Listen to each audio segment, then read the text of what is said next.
plan. Go. What's up? You ain't so bad without your boys. What? You ain't bad. You ain't nothing. You know, yo, Michael, I'm gonna tell you, you better beat it, man. You better beat it. Tito!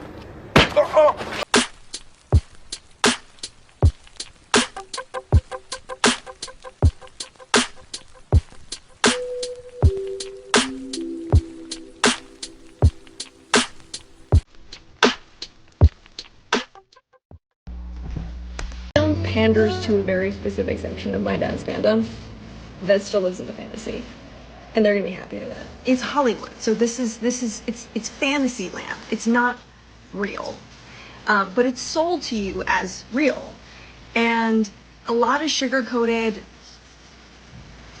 Like, the narrative is being controlled, and there's a lot of inaccuracy, and there's a lot of just full-blown lies. And at the end of the day, like, that doesn't really fly with me. I don't really like dishonesty. I spoke up. I wasn't heard. I fucked off. That's it. Y'all are gonna like the fucking movie, so just go watch it, go enjoy it, do whatever, leave me out of it. Yo, so we back in here for another edition of F-ya-Motha, and I say this once and I say this twice. Irony is something that should be played out in movies, books, screenwrites, and plays, not in real life. What I mean by that is you got this white woman, 100% white woman, talking about that the movie's not real and there's a lot of fake stuff, and for my father's fandom and there's a certain segment of people. Bitch, you're not even really his kid. Now, black people know this, and white people like to pretend like they know this shit, but we know that. Come on now, Michael Jackson can bleach his skin all he want. Nigga was black as an ace of spade. Bleach does not change genetics. So the fact that he allegedly got with some woman, Debbie Rowe, and had a in vitro fertilization baby, don't mean that that's his kid. But, you know, people, it was the 90s. People went for it. And had her age, or 20, what is she, 26, 27? Like, you know, the Jackson family embrace her. Hell, half them niggas want to be white anyways. I'm not even going to get into all that. I won't say Michael Jackson necessarily wanted to be white, even though his nephew Jafar refutes that. And I won't even attribute that to his vitiligo. Like, the man sliced his bell pepper nose down so many times that when he died, he looked like a Puerto Rican white woman. That's not the shit on Mike, you know what I'm saying? He's a legend and an icon. His movie's doing good.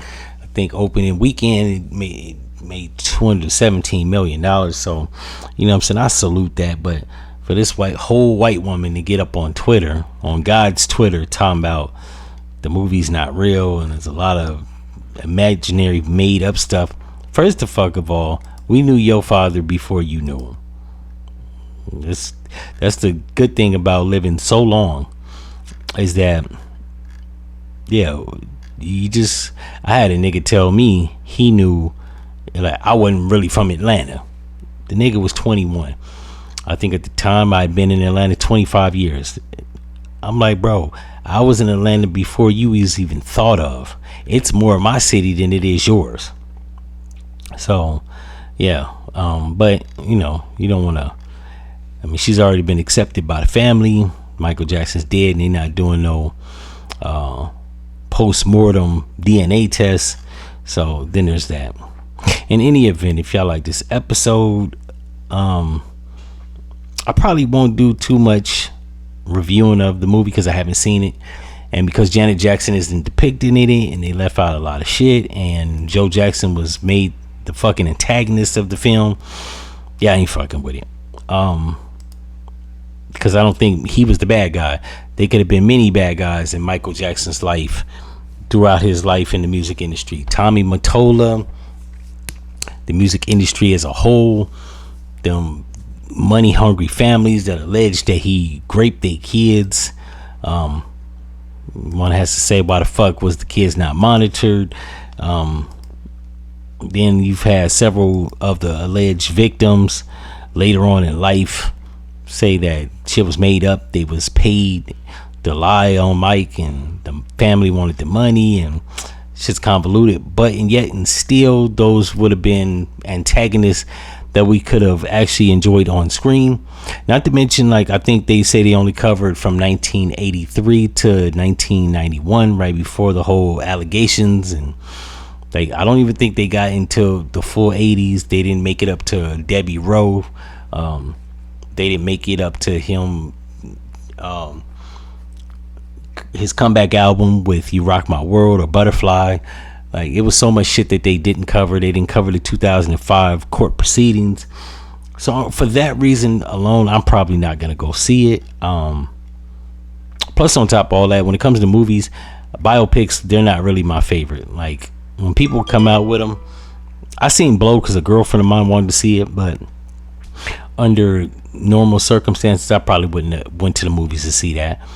And subsequently, every other biopic I've seen either on TV or at somebody's house. I don't really, because it's real people, and when it comes to movies, I like imagination. I like imaginary land shit. I don't like actual, even though I know sometimes they put stuff in biopics and they stretch and they exaggerate, embellish, but I don't want to see somebody's life in real life that really lived. I like fictional characters. I like things that come from a place of inspiration where you have to write masterful movies, not a motherfucker that just excelled more in life than me. The fuck I want to see that for? And I'm no hater. I'm just simply saying, like, I don't want to watch movies necessarily of actual people. That's just not my forte. Maybe yours. And even though I like Michael Jackson, yeah, I'm probably not gonna go to the movies to see it. More often than not, I'm probably gonna go see the fucking Street Fighter movie. That's up my alley. I'm gonna go see Street Fighter. I'll probably go see the X-Men movies when they come out. Any other Avenger movie, the Batman 2, like, those are my fortes. I like imaginary shit. I don't necessarily like biopics, but I salute Mike. And the reason I'm not going to see it because it didn't have Janet Jackson in it. She's not depicted. I believe if you're going to make a movie about an actual person, then you should probably show people that are inspirational. And Janet Jackson was the female Michael Jackson. So, like, I wanted to see them depict Scream on film. Just their closeness to the relationship, like they did in the first movie.